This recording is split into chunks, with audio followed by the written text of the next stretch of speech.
Welcome, and here we're looking at the S&P 500 on the 4-hour chart, and the 1800 here is still holding quite nicely. Obviously the Thanksgiving in US Thursday and Friday, I think they only trade half a day from memory. However, so low volumes expected, but the market is still above the 1800 here. The normal sort of course of events according to the trading levels is that this would be the first high above the level, so it can really come to sort of anywhere within group 1 here, 10, 20 and 30, and then sort of roll over for a larger correction at that point.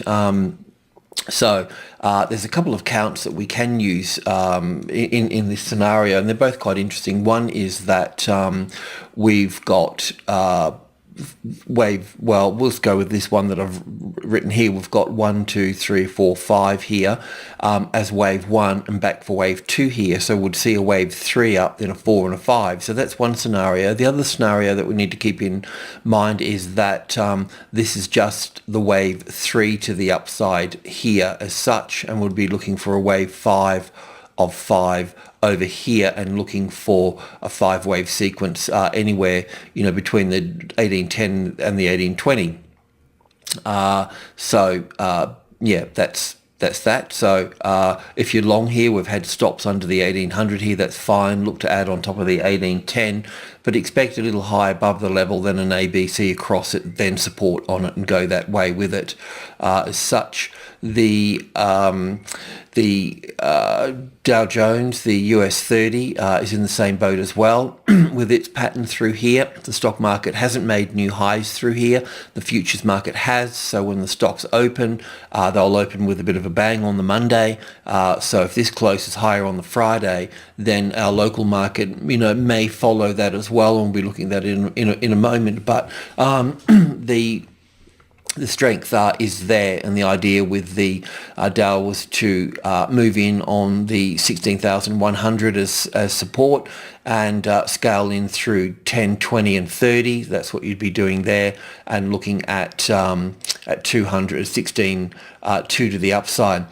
But this number here may come and kick in as well, the 1.618 in terms of sort of, well, geometry. Won't get too spacey on you, but basically that 16.2 can kick in. You can see it on stocks too at 1.62 and so forth. So it's just another number that you need to be aware of. And if you're aware of it, it unfolds, you kind of understand, you get familiar with it anyway.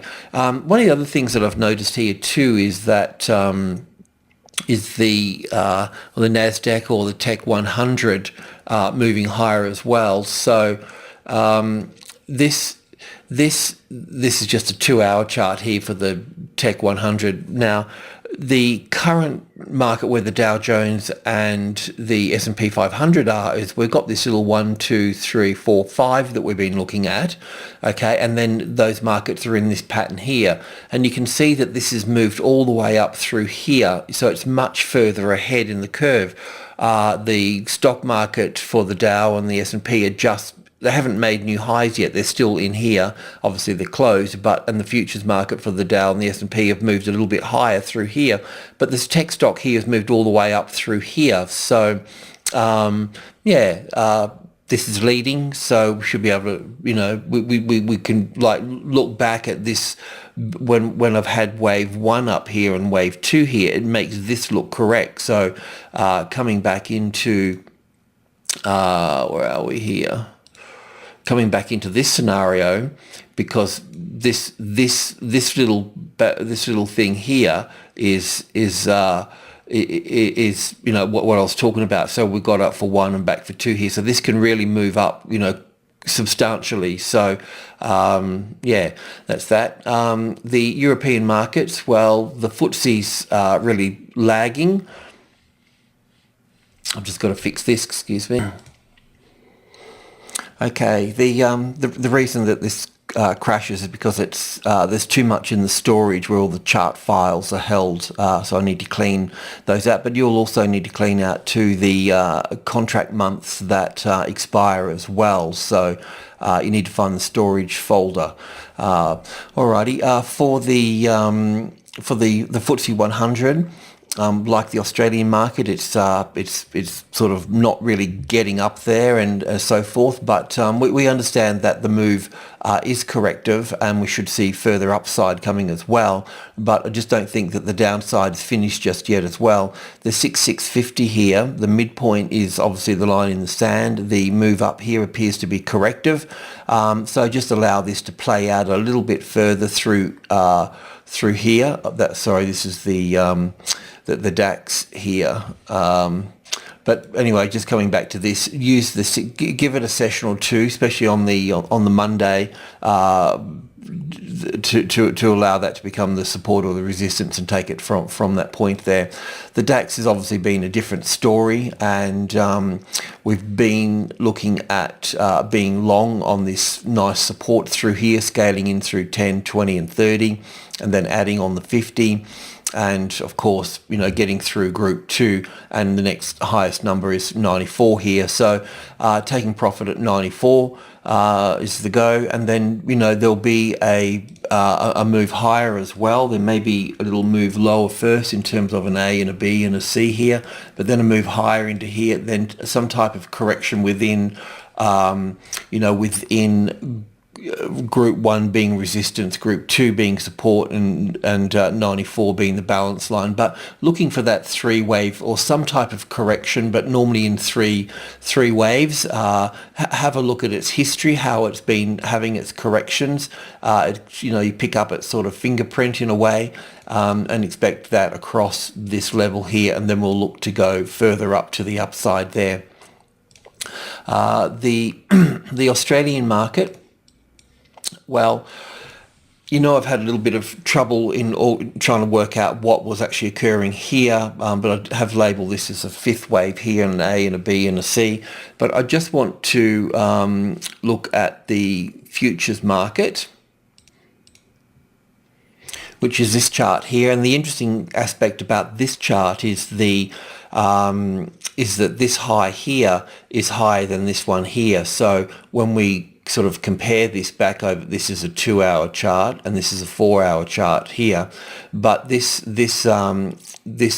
wave 3 here would be this one here, the 4th and the 5th coming in here. So we understand that this is the 5th wave now. So what we can do here is we can see quite a clear ABC pattern in this area through here. Nice sort of clean 3-wave pattern, and then wave 1 here moves back up higher below this structure here. So I think what we're looking at here now is we've got our A wave in 3 waves, our B wave in 3 waves, and a C wave in 5 waves, and we've got wave 1 here in 5 waves, and we're looking at wave 2 here. Of course, wave 2 can pull back 61.8%, so we can bring that into there. So it's kind of done its thing there, really, and this move down through here would be the A wave, the B wave, and the C wave here. So as before, we're looking for support on that, in this case 53.50 here, and this would relate back to the other markets as well. So buying new highs, if we're correct here, then we'd be looking for wave 3 to the upside here,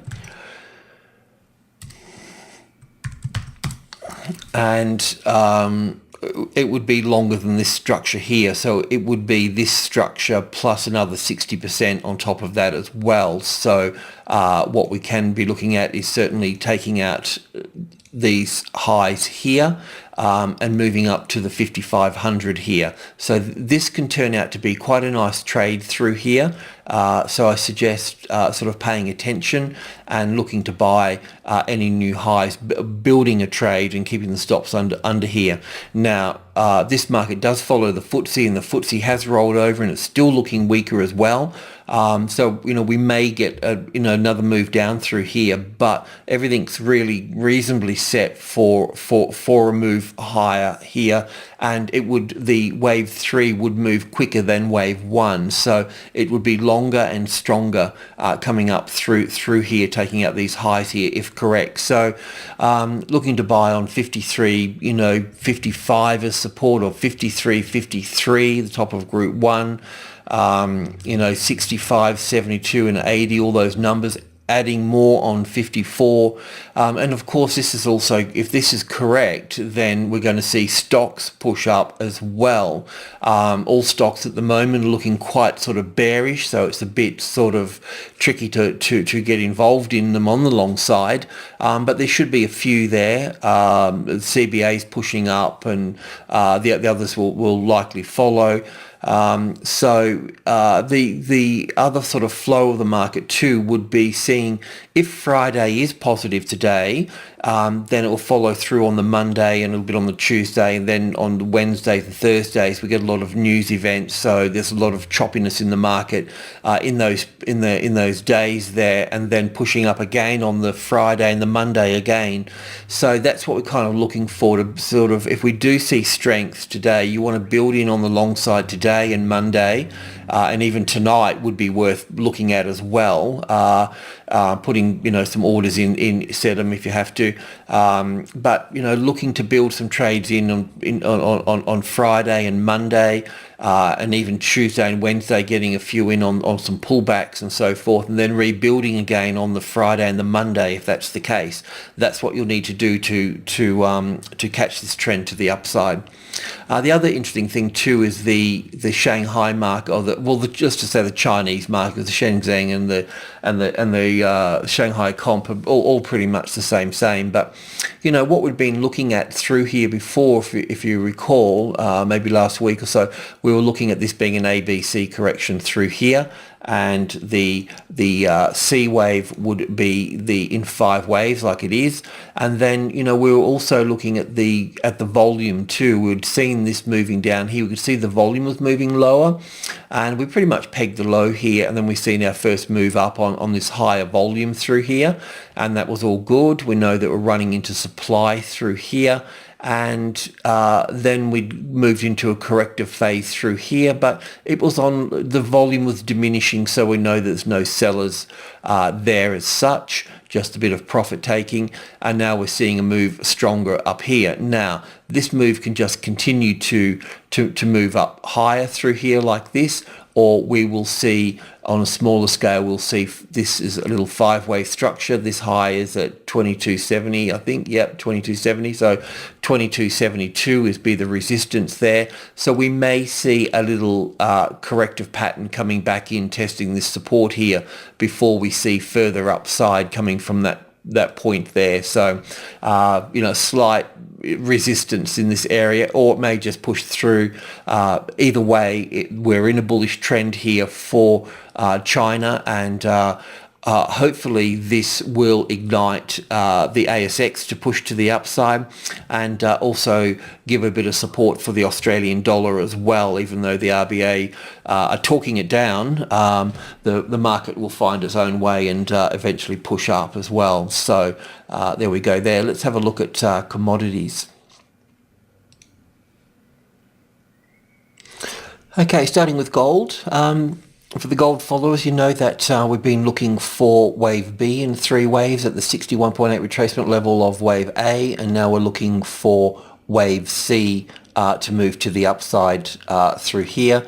And there's a couple of things that we can bear in mind here, is that that wave A and wave C normally have equality. If they're not equal, well then wave C will be 61.8% of this one here, and so forth. But we will also look at what's more important is the structure coming up here, because wave C will be in 5 waves, as it always is, and wave B is always in 3 waves as well. Wave A can be in 3 waves or 5 waves.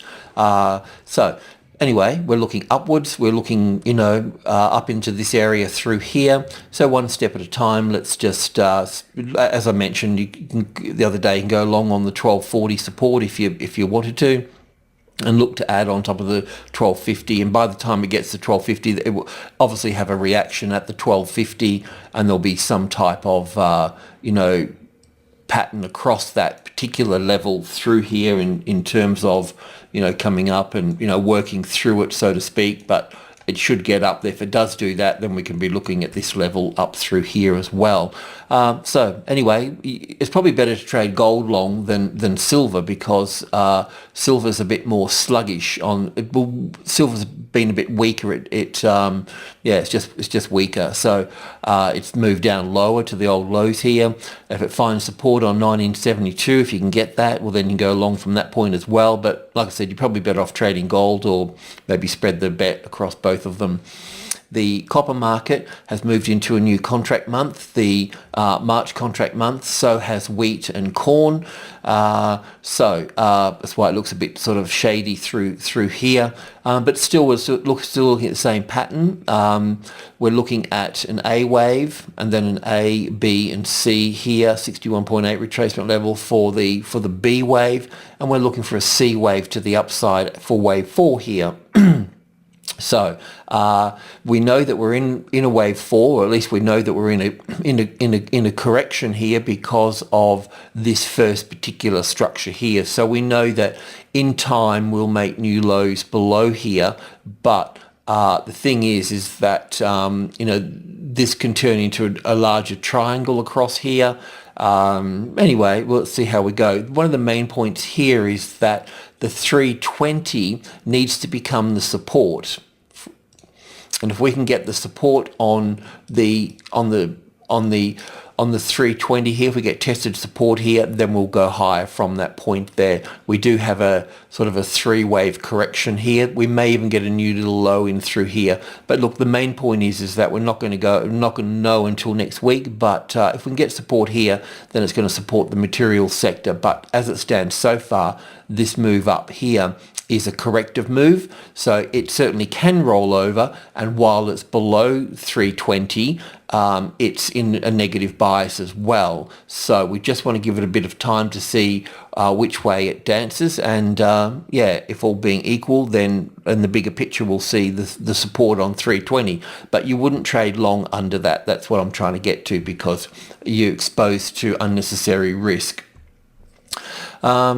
Right, the oil market is still on to the downside, and just looking at for all the lines here, but basically we're looking from wave 4 down to wave 5, and we're looking for 1, 2, and wave 3 coming down to here, then a wave 4 and a wave 5 moving further down. The important thing here is that from wave 2 here down to wave 3 here, there'll be 5 waves, and we've got 1, 2, then we've got 5 waves in here for 3 and for 4, and the 38.2 retracement level is at 92.60. We can look at 92.50. We can also look at this wave 4 of 1 lesser degree, which is just in here, but also here as well, and wave A here and wave C can have some equality like gold, and then we'll see that roll over down here, probably in line with gold as well. So see how this performs in terms of correlation with the precious metals as well, and also have a look at the other metals as well. But lost the plot there, but oil we're talking about, but it's commodities as such anyway, but same pattern as gold unfolding here in terms of the A wave, the B wave, and the C wave. So looking for 5 waves up off this area through here, which would bring up on the 5-minute chart, of course, and then look to short from this point here. Right, I'm just going to go straight to the bean market actually, but there's the corn market is in new contract March, and so is the wheat, but it's the bean market that we're more interested in at this stage. So I won't go over the bigger picture because we've been doing that each day, but what we're looking for here is the simple corrective A wave, B wave in 3 waves, and then a C wave in 5 waves that could come to anywhere into this area here, may even just come to this point here. But once we have that 3-wave pattern, and that's confirmed by a move starting to the upside, then we'll be looking to buy in through here. And just on the 20-minute chart here, the A wave coming down here appears to be in 5 waves. Strong third wave in the middle there, that would be the center of the trend. So third, fourth and fifth coming into here, these lows here. So then we'll see a 3-wave structure, which will be 5, 3 and 5 if you can count that, and then the 5 waves down here with some equality between wave A and wave C.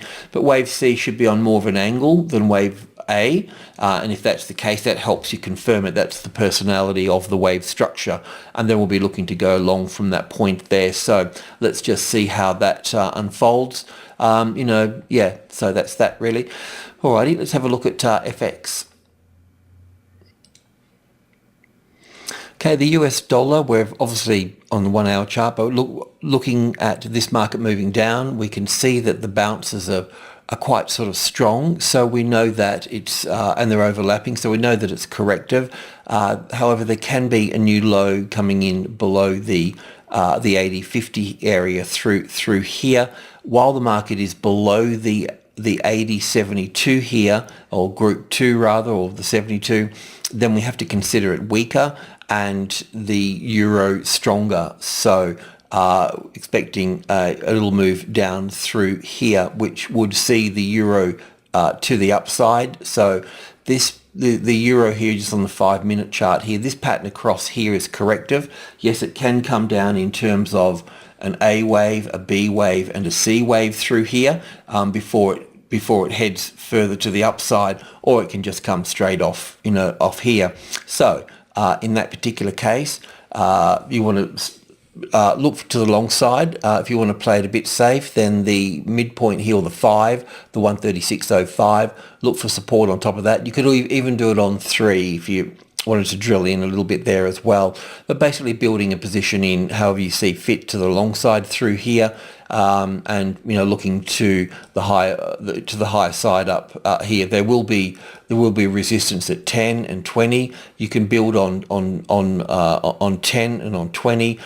If we find support on 30, that's going to be another story, because we are looking for a top here, anywhere between above 136 to 1350. We're looking for a top here in the bigger picture. So, but look, this is a price point that's got a corrective pattern occurring across it. So finding a way in on the long side is what you're looking for there. So see how the volume moves in for the UK sessions. Right, the Australian dollar, we have got this moving down further, and the count that we've got here, we can see that this move here down through here is in 3 waves. So we need to look at this, and this is 3 waves here. So we need to look at this as an A wave to here, 3 waves for the B wave, and then this is in 5 waves here. So the C wave to make the B wave. So an A wave, a B wave, and then a C wave moving lower from here. Currently in this little move here, we've got 5 waves down. So we'll be looking for a 3-wave counter trend, and then down again through here, and so on through here. Now, it's always important to have a look at the flip side as well. And one of the important things here is that from this low here, we do have a very clean 5-wave structure to the upside. So that means that, just bring that into perspective here on the 5-minute chart here. So we have this 1, 2, 3, 4 and 5 here. So this market has pulled back, if I can just bring that in there a little bit. So I kind of got to respect this impulse wave here as well. So yeah, the simplest way to do that is that if this is up for wave 1 and this is some sort of wave 2 coming back, then the long trade would be on the 91.30. That would be the safest place to do it. This move down through here appears to be in 5 waves also, so we'd be looking for, in terms of that would be wave 1, wave 2, and this is wave 3 here, because you got like 1, 2, 3, 4, 5 in here, and then the 4th, and then all of this would be the 5th here. I can't see wave 2 in here, but this, it looks like a wave 4 here, so that would be it. So a 1, 2, 3, 4 and 5. This is the 50 and the 61.8 retracement level at this point here, so this is where it would likely fail, but also this block in here as well. this would be the supply level in through here. So this is what it's coming back up to test. So we've got the 50, the 62% retracement level. We've got the supply that will obviously move down into here from here, and peg that down. So if it can get through that and find support on the 91.30, then a tested support, then you can go long from that point. Otherwise, we'd be looking for this to be an ABC correction to the upside, an A wave, a B wave, and a 1, 2, 3, 4, and 5 to here, and then rolling over from here. So the short trade would be under the 91 here for that side. So long above here, short below here. If you can work out what's going on through here, then all the better as such as well. And yeah, alrighty, well that's it. So thanks for listening, and enjoy the weekend.